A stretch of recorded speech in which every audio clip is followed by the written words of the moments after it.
ご神君一つ。我が身が我が自由にならぬものぞ。我が身が自由になりませんが、心は稽古次第で自由自在に使うことができるようになります。喜びに喜んで過ごせる稽古が信心です。ルールを守り、約束に従う生き方。信心も教えに基づく生き方はいかにも窮屈のように見えますが、身につくとありがたく楽しい生活ができるようになります。自由以上の自由をいただくことのために。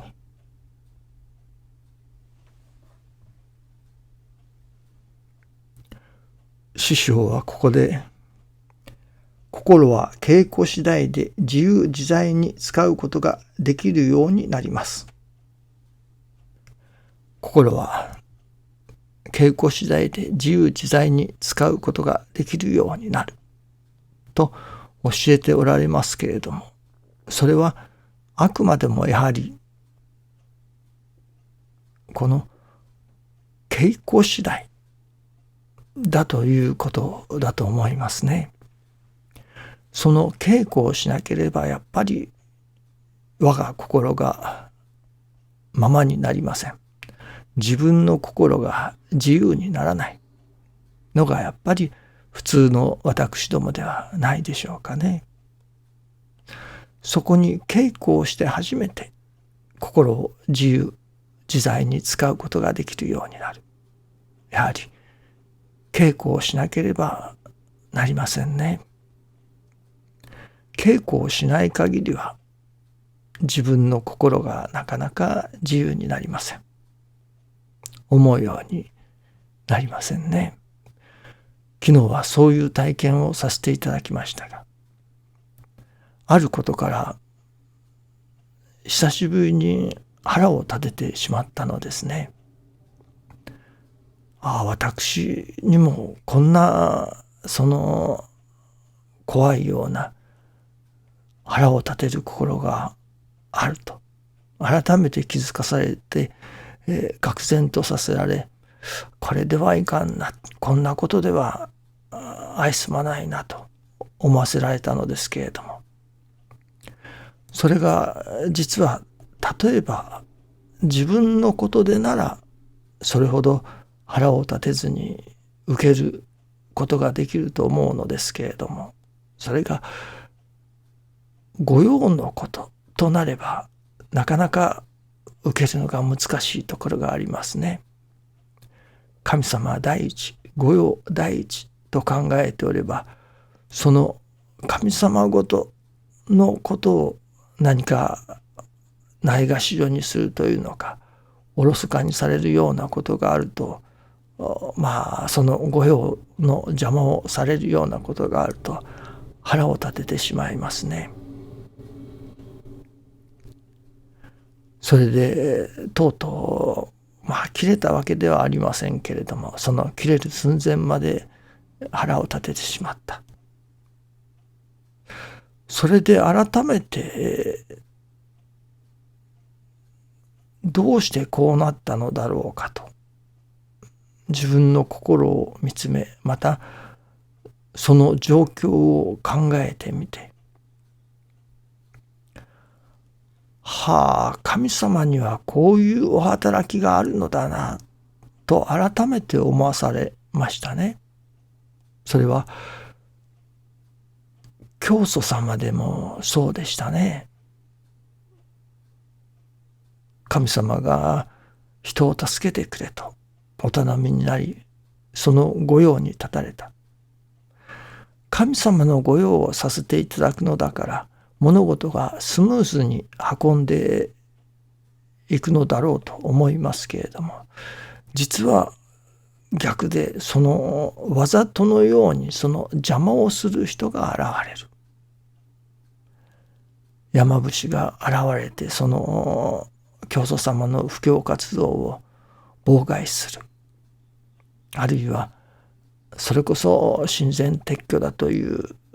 ようなことにもなる。教祖様の布教神様が頼まれた布教、神様が頼まれたその御用を真摯に努めようとされると、そこにわざとのようにして邪魔者が入る、邪魔をする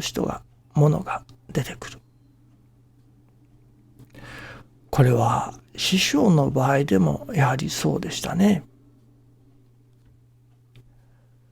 信者を捕らえたのと、その周りの先生方が邪魔をするというのか、いろいろなことを言われる。ここに教会を作ってはならんと、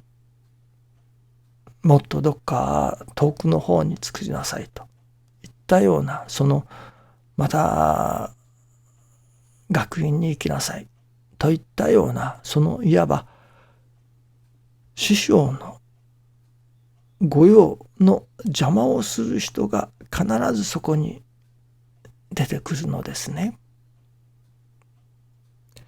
神様の御用をしているのだから、物事がスムーズに運んでいくのだろうと思いきや、神様の御用をしておればおるほどそこに邪魔が入ってくる。真摯に御用をさせていただこうと思えば思うほど、わざとのようにそれを邪魔をする働きがそこにある。これがこの道のある意味宿命なのかもしれないなと思わせていただいたのですね。御用を真摯にさせていただこうとする。それこそ本気で御用をさせていただこうと、そこに真面目に取り組む。そしたら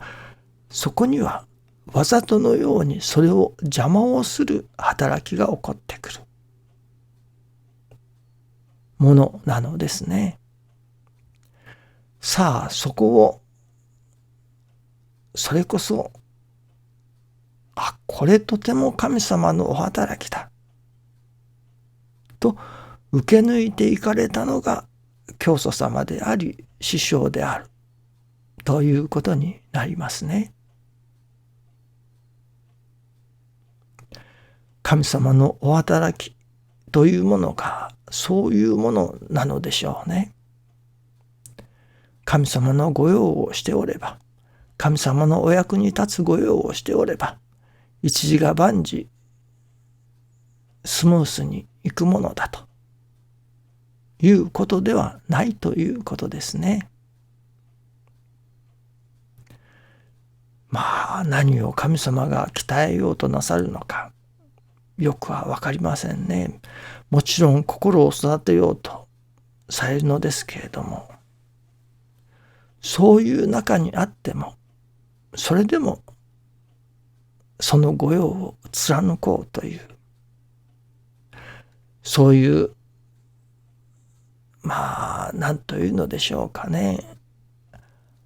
腹を立てたいような、立てずにはおられないような、そういう状況をわざとのように神様が作られるようなことがありますね。私どもが、よしもう金輪さえ腹を立てないぞと心に決めたとします。そうすれば、それこそその腹を立てねば折れぬようなことが次から次に起こってくるということがありますね。不思議なものですね。いずれにしろこの神様はそういう神様なのだということを心に留めておかねばなりませんね。その上でやはりそういう中にあっても受けて受けて受け抜く心を作らせていただこうという強い思いを、昨日の続きではありませんけれども、その強い情熱を持ち続けなければ、やはり途中で折れてしまうようなことにもなりかねませんね。どうぞよろしくお願いいたします。ありがとうございます。